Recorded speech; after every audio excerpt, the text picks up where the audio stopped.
ओम शांति। आज का प्रातः क्लास है 25 दिसंबर 1968।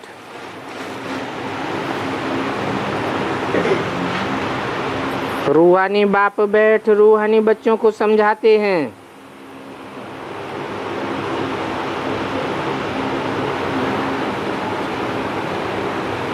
जो बच्चे देवान में बैठे हुए हैं,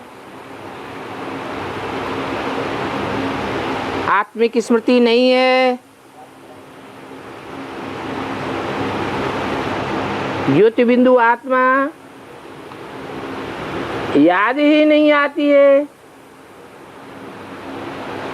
उनको नहीं समझाते हैं, क्योंकि समझाने वाला रूहानी बाप है जो सदैव रूह की स्टेज में रहता है, कभी देह को धारण करता ही नहीं। उसकी बुद्धि देह में नहीं धरी रहती। जिस देह में प्रवेश करता है उस देह में भी उसकी बुद्धि नहीं धरी रहती। बच्चे समझते हैं कि हम तो बहुत बेसमझ बन गए थे, जो अपन को देह समझते थे,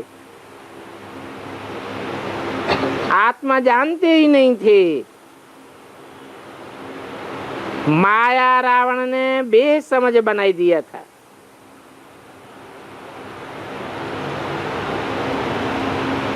माया रावण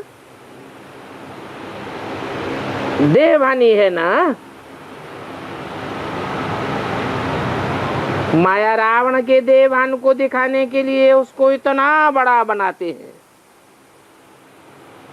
देह बड़ी होती है, आत्मा छोटी होती है।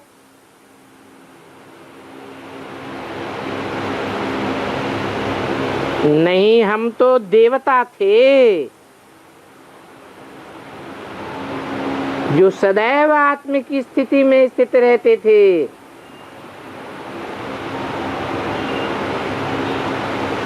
देवता से बंदर बन पड़े। मनुष्य को ही बंदर बुद्धि कहा जाता है, क्योंकि मन कोई स्थायी ठिकाने पे टिकता नहीं है,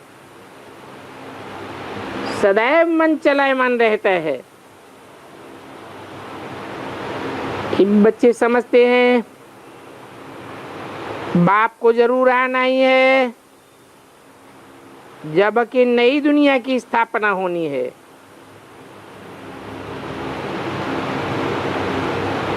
इसलिए 3 चित्र भी दिखाए हैं। कहा जाता है त्रिमूर्ति, ब्रह्मा द्वारा स्थापना, विष्णु द्वारा पालना, शंकर द्वारा विनाश।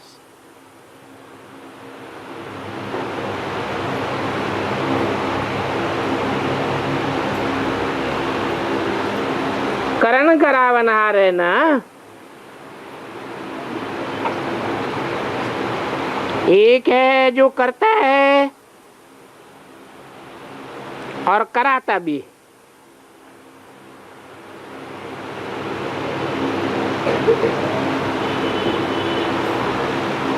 करने वाला करता है,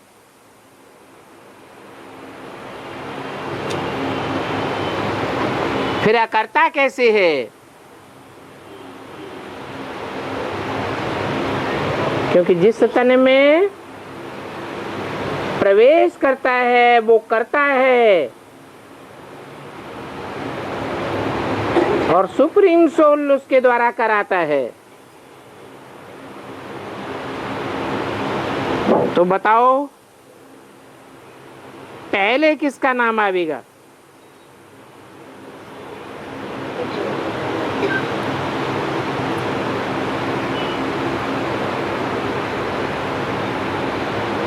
करने वाला पहले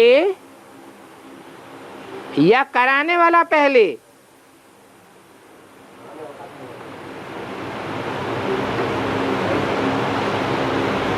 पहले जो करता है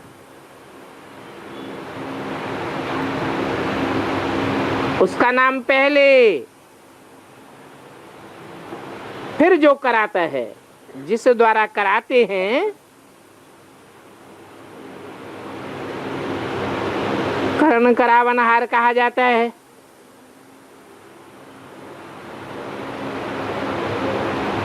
जरूर एक ही रूप है, ब्रह्मा द्वारा नई दुनिया की स्थापना कराते हैं,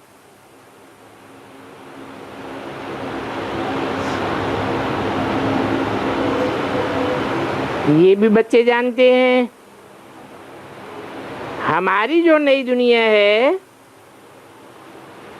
जो हम स्थापन कर रहे हैं, उसका नाम ही है देवी देवताओं की दुनिया। सतयुग में ही देवी देवताएं होते हैं,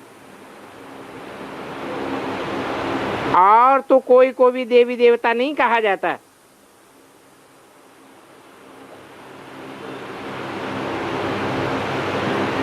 सतयुग में मनुष्य नहीं कहेंगे, क्योंकि देवताओं का मन एकाग्र रहता है, आत्म की स्थिति में रहते हैं। इसलिए सतयुग में मनुष्य होते ही नहीं है एक ही देवी देवता धर्म।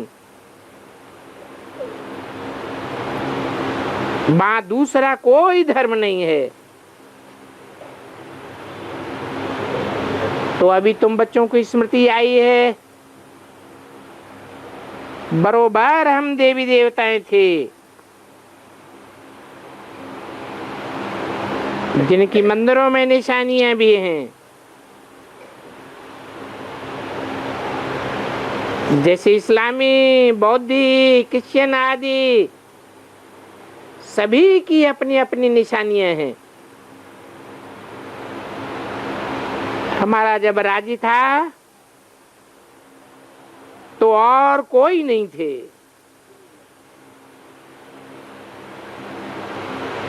फिर और सभी धर्म हैं। तो देखो, देवी देवता धर्म नहीं है। गीता में अक्षर बड़े अच्छे अच्छे हैं, परंतु उनको कोई समझ नहीं सकते हैं। बाबा कहते हैं, विनाश काले विपरीत बुद्धि। और विनाश काले प्रीति बुद्धि तुम बच्चे बनते हो। विनाश तो इसी समय होता है जब बाप आते हैं,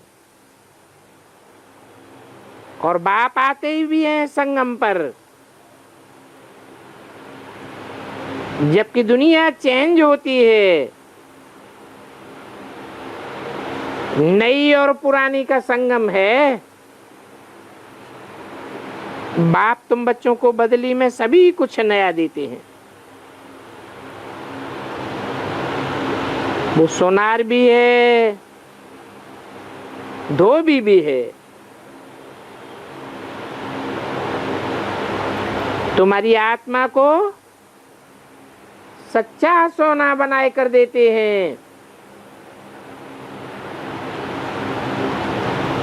जेवर भी सच्चा बन जाता है। ये शरीर जेवर है ना। सतयुग में तुमको सच्चा सोने का जेवर मिलेगा। और बाप धोबी भी है। तुम्हारे पुराने कपड़े लेकर के तुम्हें नया कपड़ा देवे।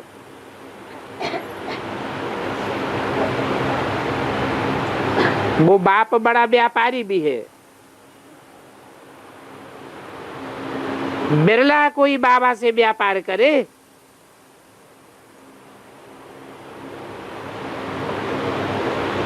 इस व्यापार में जो बाबा के साथ व्यापार किया जाता है उसमें तो अथाह फायदा है। जैसे पढ़ाई में बहुत फायदा होता है,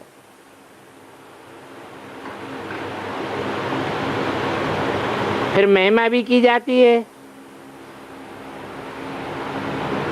पढ़ाई ही तुम्हारी कमाई है, क्योंकि नॉलेज है सोर्स ऑफ इनकम। बाप कहते हैं मैं तुमको पढ़ाता हूं।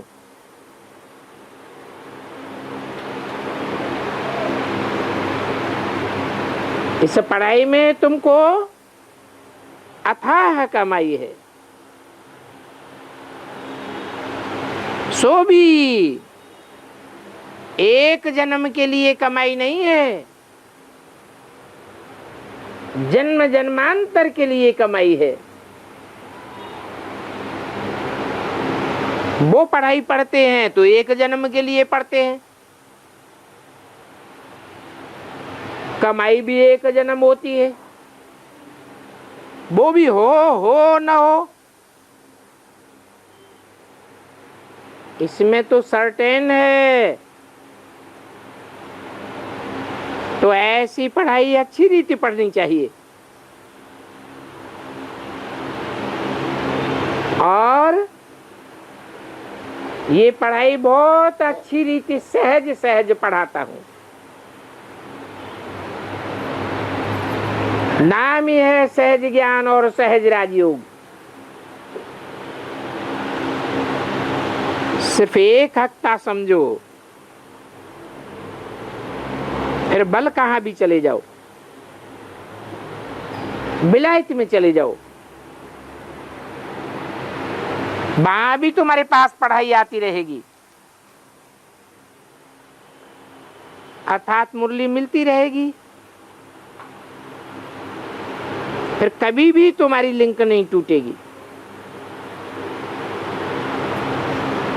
ये आत्मा और परमात्मा का लिंक है।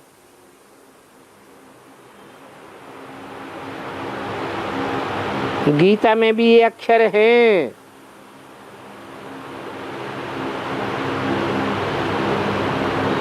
विनाश काले विपरीत बुद्धि विनश्यते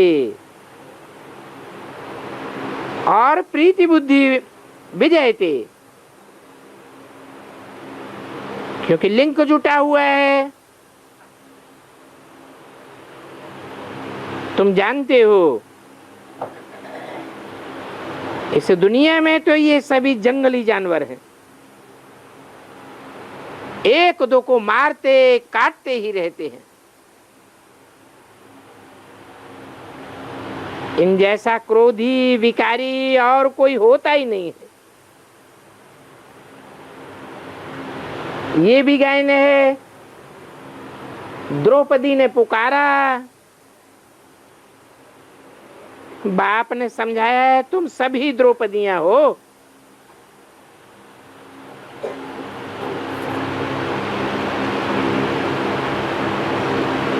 कलयुग अंत में ये दुर्योधन दुशासन तुम सबको नगन करते हैं।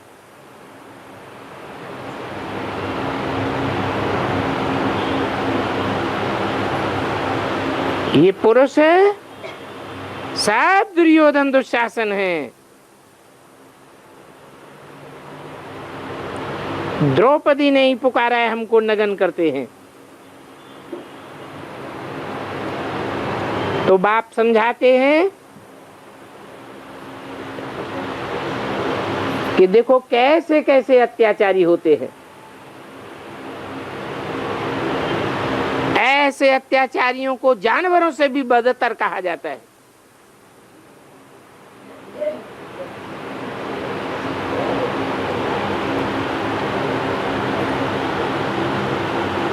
गऊ एक ही बार बैल के बाड़े में जाती है, फिर कब बैल की बाड़ी में खुद नहीं आवेगी।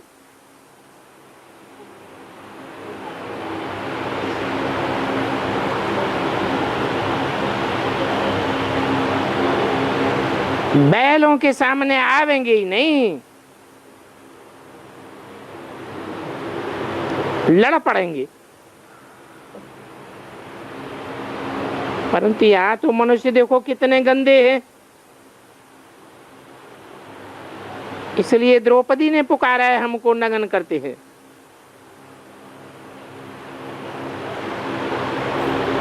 और जुआ की भी बात है ना,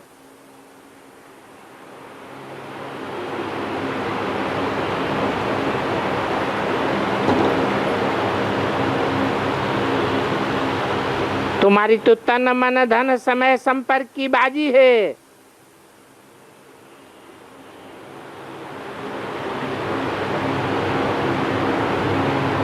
फिर कहते हैं दुशासन मुझे नग्न करते हैं।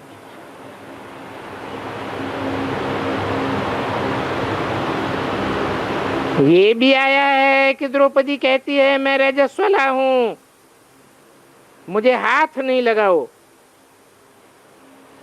नग्न नहीं करो।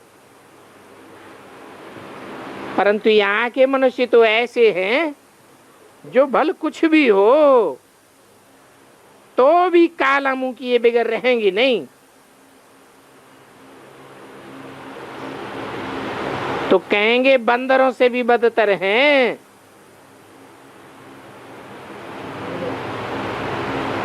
सतयुग में तो नग्न होने का हुक्म ही नहीं है।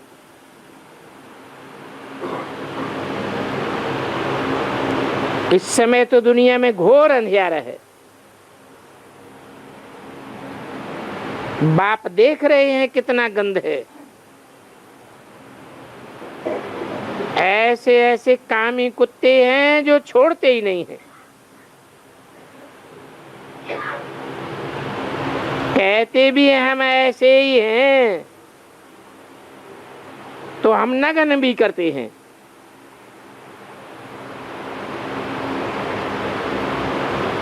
बाप कहेंगे द्रौपदी के पास ज्ञान है तभी तो पुकारती है, जानती है कि बाप आया हुआ है।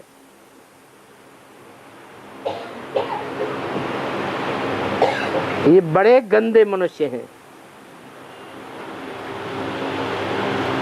तुम भी समझ सकते हो, बरोबर ऐसी ही बात है। भगवान वाच बाप कहते हैं बच्चे अभी विकार में मत जाओ।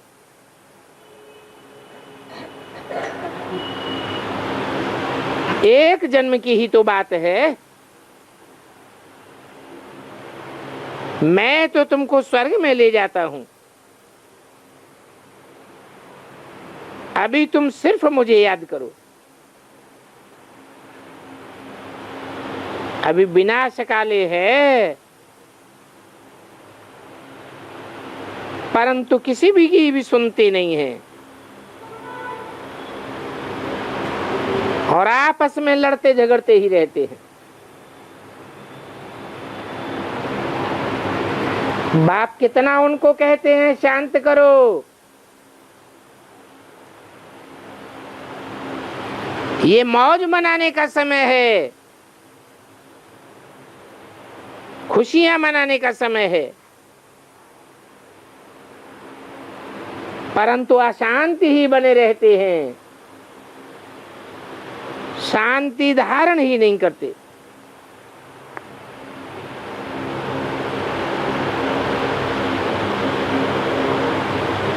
अपने बच्चों आदि से बिछुड़कर लड़ाई के मैदान में जाते हैं, कितने मनुष्य मरते हैं।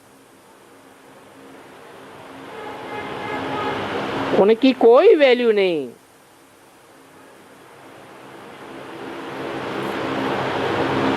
मनुष्य की अगर वैल्यू है, महिमा है, तो जरूर कहेंगे इन देवी देवताओं की ही है। और अभी तुम ये बनने के लिए पुरुषार्थ कर रहे हो और तुम ब्राह्मणों की महिमा तो इन देवी देवताओं से भी जास्ती है।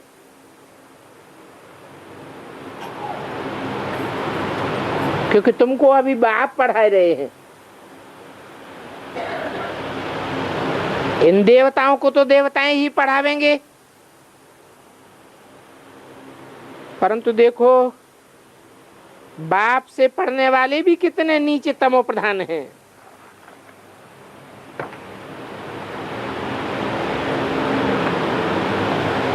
बहुत जन्मों के अंत में बिल्कुल ही तमो प्रधान बन पड़े।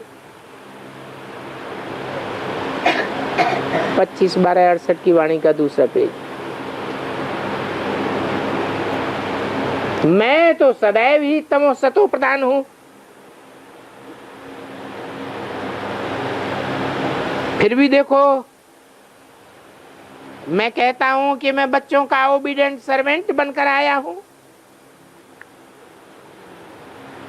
अब विचार करो हम कितने छी बन गए, और फिर बाप आकर हमको कितना वाह वाह बनाते हैं। भगवान बैठ मेहतरों को पढ़ाते हैं, और फिर पढ़ाई पढ़ाकर कितना ऊंच बनाते हैं। बाप खुद कहते हैं मैं तुम्हारे बहुत जन्मों के अंत में आया हूं, तुम सभी को तमो प्रधान से सतो प्रधान बनाने आया हूं।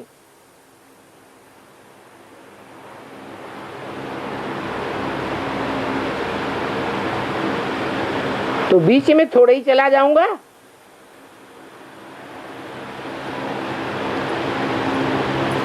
सतो प्रधान देवता बना करके ही जाऊंगा। अभी तो तुमको पढ़ा रहा हूं। तुम मेहतरों में भक्ति करने वालों में कोई समझ नहीं है। फिर भी देखो अपना घमंड कितना रहता है। ये कितने क्रोधी होते हैं। इसलिए बाप कहते हैं इन साधुओं का भी उद्धार करने के लिए मुझे आना पड़ता है।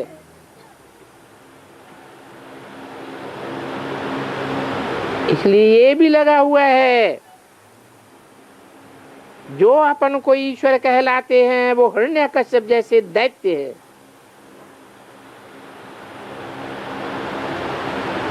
तुम्हारा एक गीत भी है, साधु संत महात्मा ये अक्षर बेमाना, मेहतर उनसे बेहतर हैं जो खाते मेहनत का खाना। क्योंकि अगर ये मेहनत मेहतर न हो तो दुनिया में कितना गंद हो जावे। साधु संत आदि न हो तो उन्हें बिगर कुछ होगा ही नहीं। ये भारत तो और ही तमो प्रधान पतित बन जाता।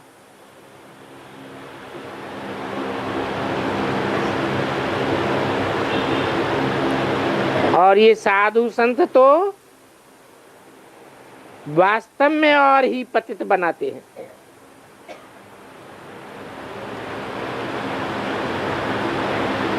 बाप कहते हैं मैंने तुमको स्वर्गवासी बनाया, फिर तुम नरकवासी कैसे बन गए? किसने बनाया? कहेंगे जो अपन को ईश्वर कहते हैं उन्होंने बनाया। बाप कहते हैं वो तो बड़े से बड़े बेवकूफ ठहरे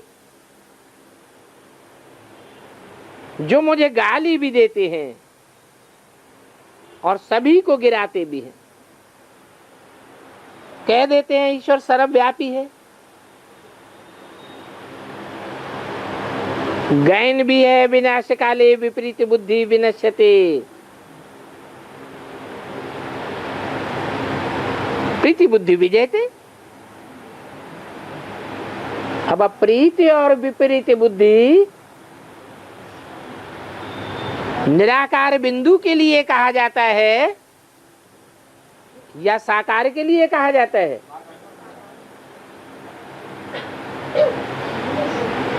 तो कहेंगे द्वापर से विपरीत बुद्धि।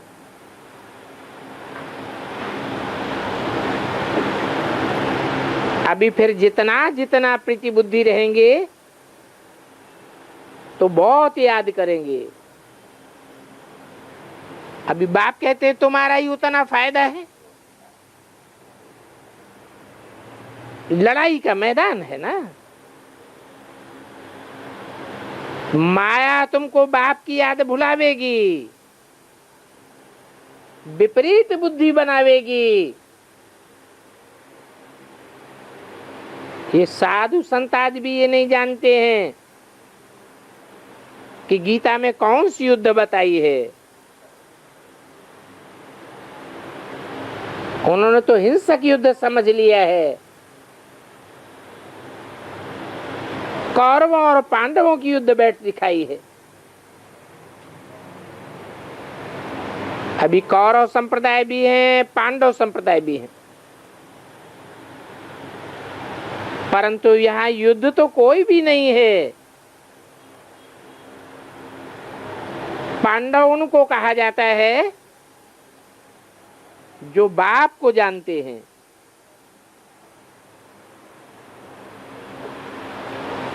पंडा बाप के बच्चे हैं ना,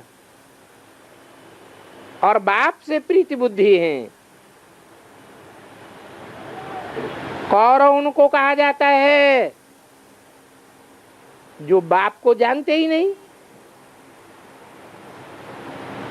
और बाप से विपरीत बुद्धि हैं, बाप को ही गाली देते रहते हैं।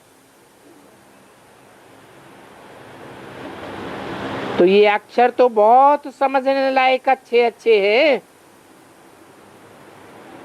अभी संगम है, तुम जानते हो कि नई दुनिया की स्थापना हो रही है, तो बुद्धि से काम लेना है। अभी देखो दुनिया कितनी बड़ी है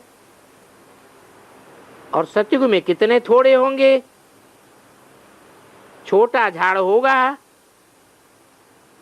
वही झाड़ फिर बड़ा होता जाता है। ये मनुष्य सृष्टि रूपी झाड़ है जो उल्टा झाड़ है, परंतु ये भी कोई समझते नहीं है।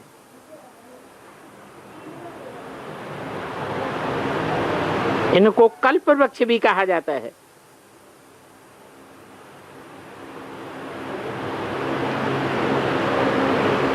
इस वृक्ष का नॉलेज भी चाहिए, और इस वृक्ष का नॉलेज तो बहुत सहज है, कोई भी झट बता सकते हैं।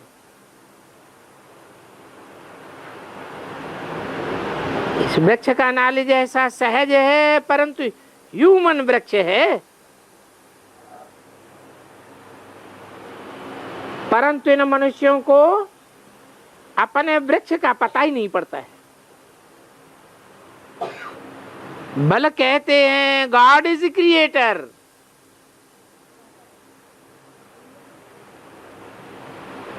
तो क्रिएट करने वाला जरूर चैतन्य भी जो होगा ना,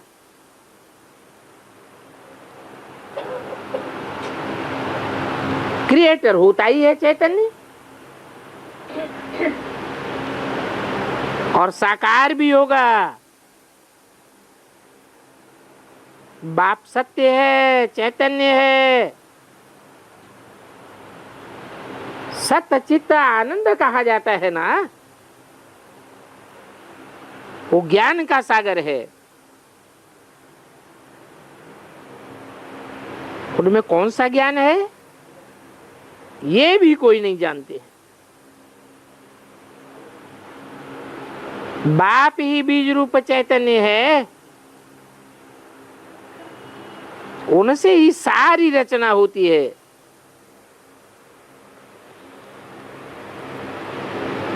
इनसे नहीं होती है। किनसे? इनसे माने जो बाजू में बैठा है, कौन? ब्रह्मा। तो बाप बैठ समझाते हैं, मनुष्यों को अपने झाड़ का पता नहीं है, और झाड़ों को अच्छी रीति जानते हैं। कितना नए नए प्रकार की सैंपलिंग लगाते रहते हैं।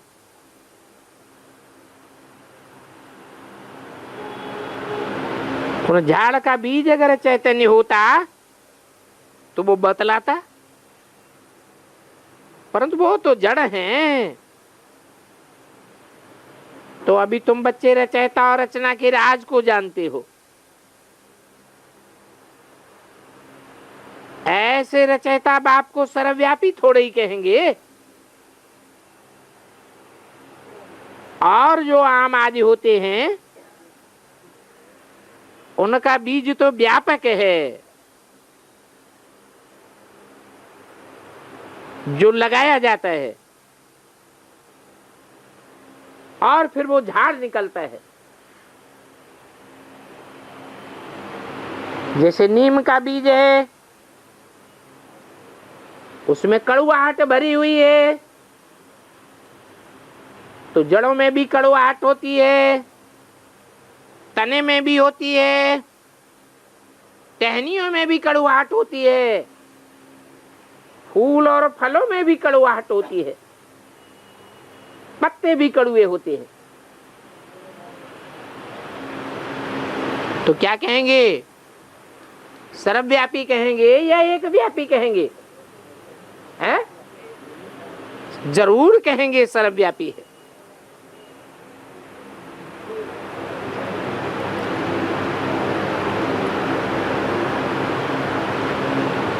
वो जड़ झाड़ है और ये तो चैतन्य है।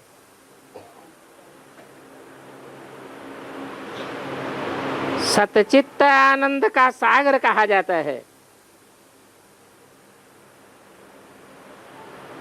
जो चैतन्य है तो बातचीत कर सकते हैं,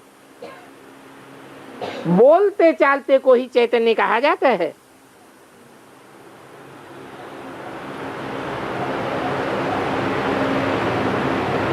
जितने भी दुनिया में जीव जंतु हैं, उन जीव जंतुओं के बीच में मनुष्य का तन सबसे अमूल्य गिना जाता है। इनका मूल्य कथन नहीं कर सकते। ये बात बाबा आकर आत्माओं को समझाते हैं।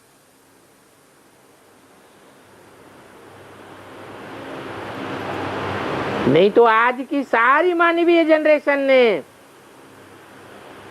मनुष्यों का मूल्य ही खत्म कर दिया।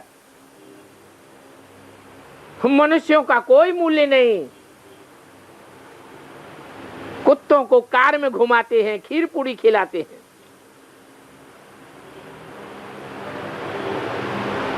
बाप कहते हैं तुम रूप भी हो और बसंत भी हो। बाप ज्ञान का सागर है। उस सागर से तुमको रतन मिलते हैं।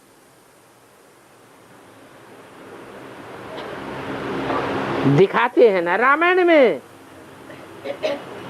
कि सागर ने थालियां भर भर के दी। किसको? किसको दी? अरे राम लक्ष्मण बंदरों आदि को थालियां भर भर के दी ना। ये ज्ञान सागर है और ज्ञान के रतन है। इन ज्ञान रत्नों की बदौलत तुमको वह रतन भी ढेर के ढेर मिल जाते हैं और एक जन्म नहीं मिलते, जन्म जन्मांतर के लिए मिल जाते हैं। यूं कहे ये ज्ञान रतन ही स्थूल रतन बन जाते हैं। इन लक्ष्मी नारायण को देखो कितने रतन हैं। हीरों जवाहरातों के महलों में रहते हैं। उनका नाम ही है स्वर्ग। जिस स्वर्ग के तुम मालिक बनने वाले हो। कोई गरीब होता है, उस गरीब को अचानक बड़ी लॉटरी मिलती है तो चरिये खरिये बन जाते हैं। बाप भी कहते हैं माया तुमको बिल्कुल ही चरिया बनाए देती है।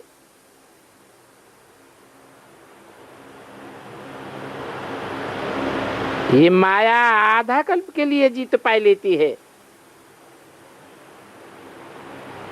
तुमको आगे चल के बतावेंगे कि माया कितने अच्छे अच्छे महारथियों को भी हप कर जाती है।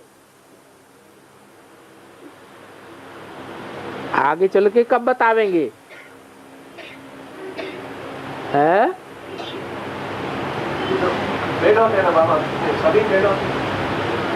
आगे चल के बतावेंगे, माने भविष्य में जब माया आखिरी पेपर लेगी तो कितने चरिये खरिये बनते हैं। बड़े बड़े महारथी को भी हप कर लेगी, एकदम खलास कर देती है।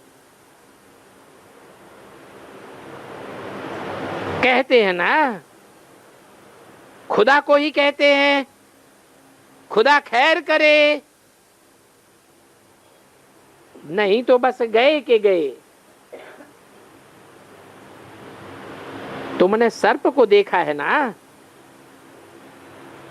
सर्प मेढक को कैसे हप कर लेता है, जैसे गज को ग्राह हप कर लेता है। ये माया रूपी ग्राह है। हाथी रूपी महारथी हैं। मेढक जब कूदता है तो उसकी कुदान के टाइम पर ही सर्प उसको पकड़ता है।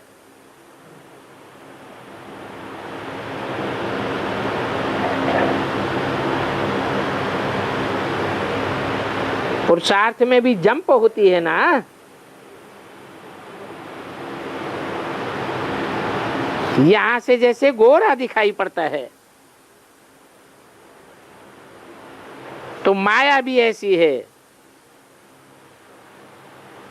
बच्चों को जीते जी पकड़ करके एकदम खलास कर देती है।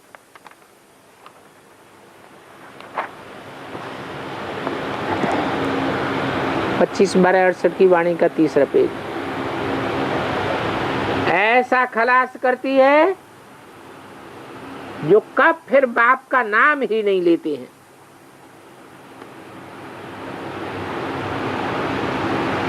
फिर गटर में जाकर गिरते हैं। योग बल की ताकत तुम्हारे में बहुत कम है, सारा मदार योग पर है। जैसे सर्प मेढक को हप करता है, तो तुम बच्चे भी विश्व की बादशाही को हप कर लेते हो।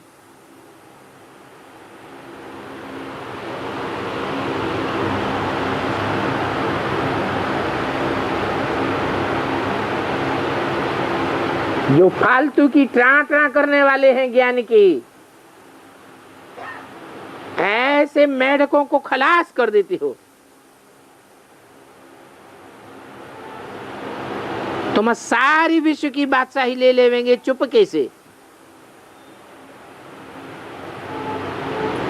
तो बाप तुमको कितना अच्छी युक्ति सी बताते हैं। सहज युक्ति है, कोई भी हथियार आदि नहीं देते। बाप तो ज्ञान के शस्त्र देते हैं। उन्होंने फिर स्थूल हथियार आदि दिखाई दिए हैं, गीता में ही उल्टा सुल्टा कर दिया है। तमो प्रधान होने के कारण गीता को भी तमो प्रधान बनाई दिया।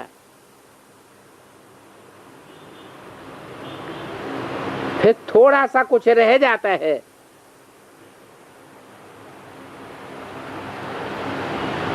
आटे में लून मिसल।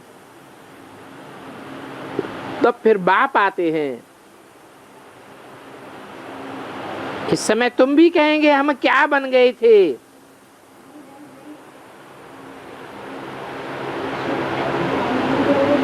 जो चाहिए सो कहो,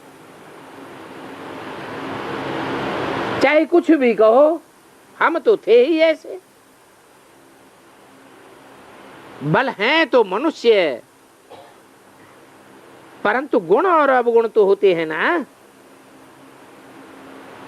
इसलिए उन गुणवान देवताओं की महिमा गाई जाती है। सर्वगुण संपन्न, 16 कला संपूर्ण, संपूर्ण हिंसक, मर्यादा पुरुषोत्तम। फिर अपने लिए कहते हम निर्गुण हारे में कोई गुण नहीं। इतना बेअकल बन पड़े हैं। इस समय सारी दुनिया निर्गुण है, अर्थात कोई गुण नहीं है। एक भी देवताई गुण नहीं है। बाप जो गुण सिखलाने वाला है, उस बाप कोई नहीं जानते। इसलिए कहा जाता है विनाश काले विपरीत बुद्धि विनश्यते। अभी विनाश तो होता ही है और नई दुनिया स्थापन होती है, तो इसको कहा जाता है विनाश काले।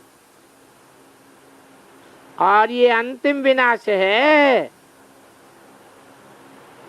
बड़े से बड़ा। छोटा मोटा विनाश तो 2500 साल से होता ही आया।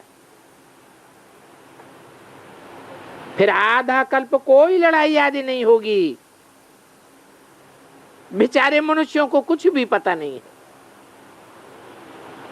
विनाश काले विपरीत बुद्धि है तो जरूर पुरानी दुनिया का विनाश होगा।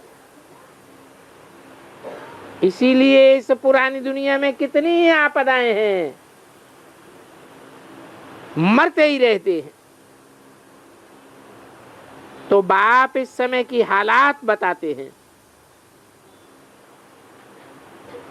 नई दुनिया में और पुरानी दुनिया में फर्क तो बहुत है ना। आज भारत का ये हाल हो गया है, कल भारत क्या होगा, आज ये है। तुम कहाँ होंगे, तुम बच्चे तो जानते हो। वो हैवन की दुनिया है। वो पहले नई दुनिया कितनी छोटी थी, वहां हीरे जवाहरात होते थे। वहां कितने हीरे जवाहरात तुम्हारे महलों में होंगे। भक्ति मार्ग में भी तुम्हारा मंदिर कोई कम नहीं होता है।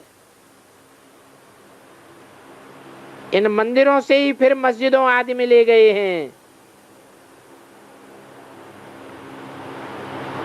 सिर्फ कोई एक सोमनाथ का मंदिर थोड़ा ही होगा।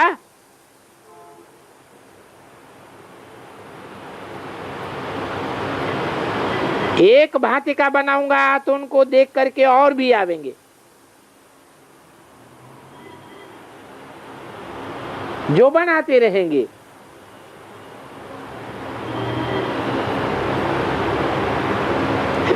एक सोमनाथ मंदिर से ही कितना लूट कर ले गए।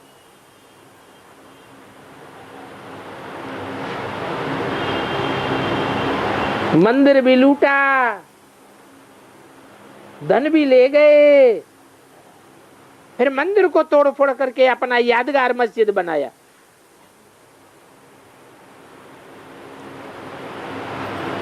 तो देखो दीवालों में कितने पत्थर लगाते हैं। अब इन पत्थरों की क्या वैल्यू होगी। इतनी सी जरी हीरे का भी कितना दाम होता है। बाबा तो जवाहरी था, एक रत्ती के हीरे का भी दाम होता था। बेचते थे 90 रुपया रत्ती, अभी तो कीमत हजारों रुपए हो गई है, और फिर हीरा मिलता भी नहीं है, बहुत वैल्यू बढ़ गई। इस समय विलायत आदि की तरफ बहुत धन है, परंतु सतयुग के आगे तो उनका ये धन कुछ भी नहीं था। अभी बाप कहते हैं विनाश काले विपरीत बुद्धि, बाकी कहेंगे 8 वर्ष हैं। तो ऐसा सुनकर के मनुष्य हंसते हैं।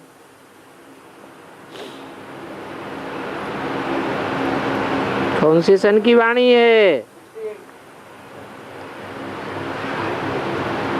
कौन से हीरे जवाहरातों की बात की है?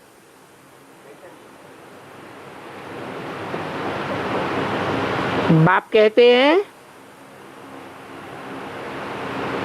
मैं इस संगम युग में कितना समय बैठूंगा, कहां तक बैठा रहूंगा, मुझे यहां बैठने में कोई मजा आता है क्या?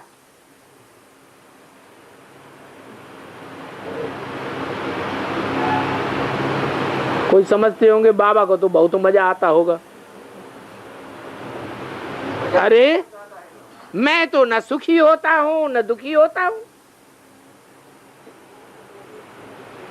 मेरे ऊपर तो ड्यूटी है पावन बनाने की। स्पेशल ड्यूटी क्या है? तुम यह लक्ष्मी नारायण जैसे थे, सो अभी यह बन गए हो, फिर तुमको ऐसा ऊंच बनाता हूं। तुम जानते हो हम फिर वो बनने वाले हैं। अभी ये तुमको ये समझ आ गई है कि हम इस दैवी घराने के भांति थे,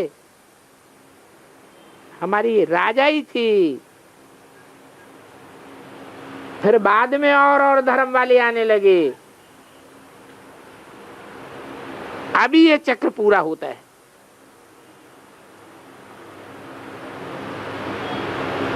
चक्र पूरा होगा तो सिर्फ दुनिया में हमारी राजाई रहेगी और धर्म वालों की राजाई खलास हो जाएगी। और तुम ये भी समझते हो कि लाखों वर्ष की बात नहीं है। ये लड़ाई है ही विनाश की। उस तरफ विलायत में तो बहुत आराम से मरेंगे,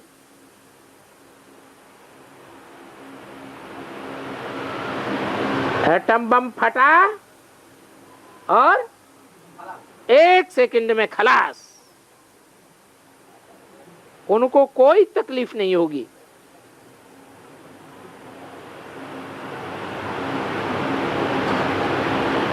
कौन बैठ किसको देखेंगे और कौन किसकी भाखी पहनेंगे?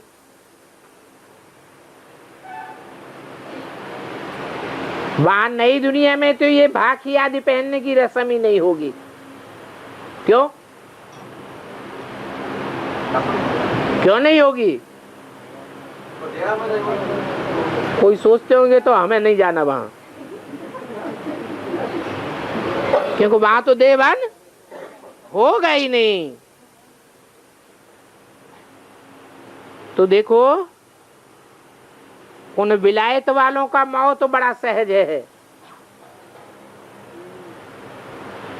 यहाँ तो भारत में कितना दुखी होकर के मरते हैं, क्योंकि तुमने नई दुनिया में सुख बहुत देखा है,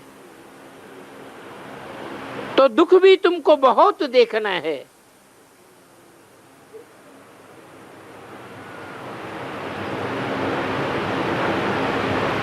वो दुख तुम खुश हो करके देखेंगे या रोते बिलखते हुए देखेंगे? ब्रह्मा बाबा में और तुम्हारे में क्या फर्क है? उनको तो मात्र साक्षात्कार हुआ विनाश का, तो क्या करने लग पड़े? रोने लग पड़े। अभी बाप कहते हैं खून की नदियां बहेंगी।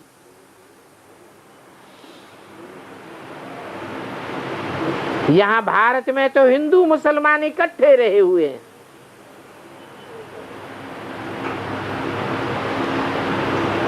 वहां दिन प्रतिदिन शक्ति होती जाएगी। कहा कहा शक्ति होती जाएगी?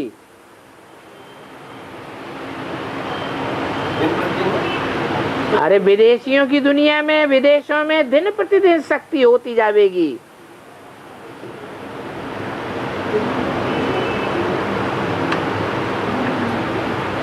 फिर उनका सब कुछ छीन लेंगे।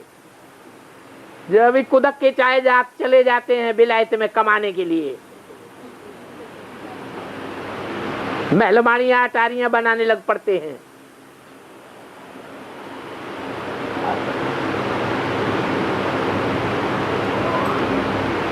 खाली हाथ आना पड़ेगा।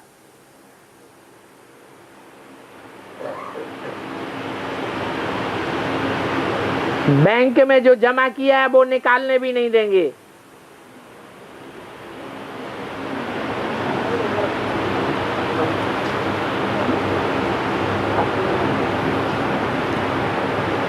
वापस आना भी बहुतों का मुश्किल हो जाएगा।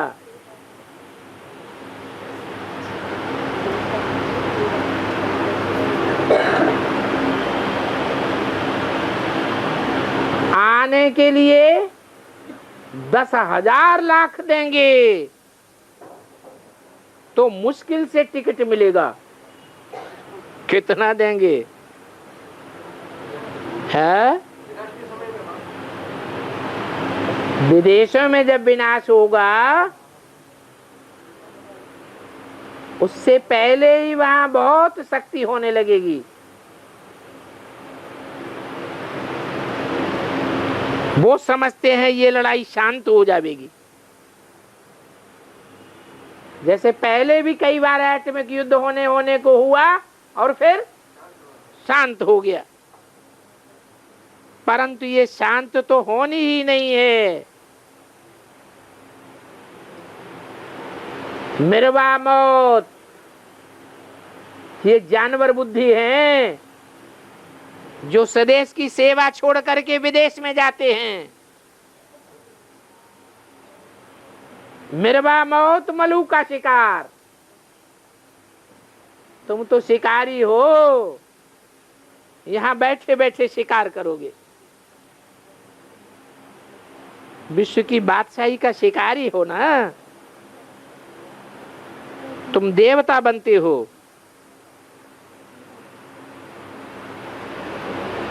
तो जब देवता बनेंगे तो इस कलयुगी पति सृष्टि पर आ ही नहीं सकेंगे।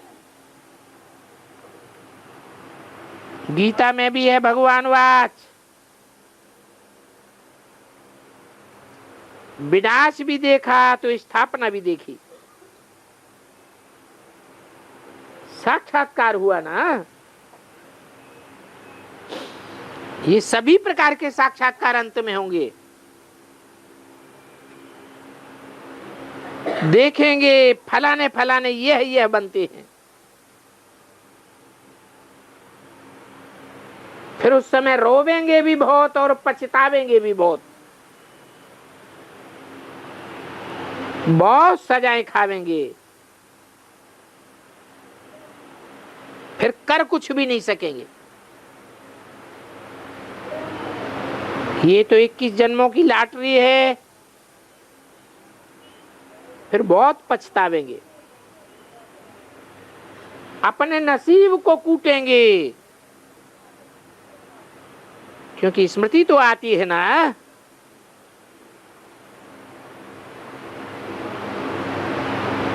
तुम देखेंगे कि साक्षात्कार बगैर सजा किसी को मिल नहीं सकती।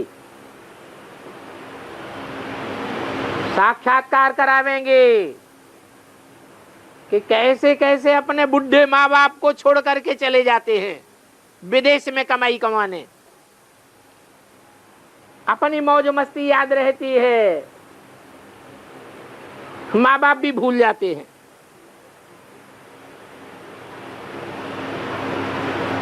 सभा बैठती है,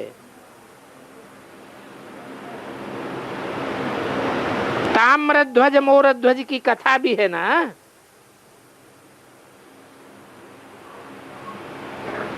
आगे चल के सभी को साक्षात्कार होता जाएगा। अभी तो बड़ी बड़ी आफतें आनी हैं, तुम तो जीते रहेंगे। तुमको खुशी में रखने के लिए साक्षात्कार कराते रहेंगे। 25/12/68 की वाणी का चौथा पेज। तुमको तो कोई भी प्रकार का रंज होने का नहीं है। जैसे कुरान में भी लिखा है, विनाश बरपा होगा तो खुदा के बंदे बड़े मौज में रहेंगे। तुम कर्मातीत अवस्था को पालेंगे। तो तुम अभी विपरीत बुद्धि और प्रीति बुद्धि को समझते हो। तुम नंबरवार पुरुषार्थ अनुसार बाप को कितना प्यार करते हो। वो विपरीत बुद्धि तो कह देते हैं ठिक्कर भित्तर कुत्ते बिल्ले गधे जैसों में भी परमात्मा है। बाप कहते हैं मैं तुमको कल्प कल्प आकर के पढ़ाता हूं। क्या कि मैं सर्वव्यापी नहीं हूं, मैं तो एक व्यापी हूं। ये भी बताता हूं कि मैं बाप भी हूं, टीचर भी हूं और गुरु भी हूं। ऐसा और कोई नहीं हो सकता। परंतु ये बात भी बच्चे भूल जाते हैं। बच्चों को अहंकार आ जाता है। अभी बाप ने देखो मुरली चलाई है तो ये है तुम्हारी आत्मा का भोजन। अभी फिर तुमको टोली खिलाते हैं, वो है शरीर का भोजन और ये है आत्मा का भोजन। ये आत्मा का भी तो शरीर का भी भोजन है, क्योंकि आत्मा को टेस्ट तो आती है ना कि ये मीठा है और ये कड़वा है। आत्मा में ही अच्छे बुरे संस्कार रहते हैं। बाप भी आत्माओं को पढ़ाते हैं। अपन को आत्मा समझना है, इसमें बहुत मेहनत है। इस एक जन्म में ही ये इम्तिहान पास करना है। कौन सा? अपन को पक्का पक्का सदैव आत्मा समझना और बहुत प्यार से बाप को याद करना है। अच्छा, रूहानी बच्चों को रूहानी बाप दादा का याद प्यार गुड मॉर्निंग।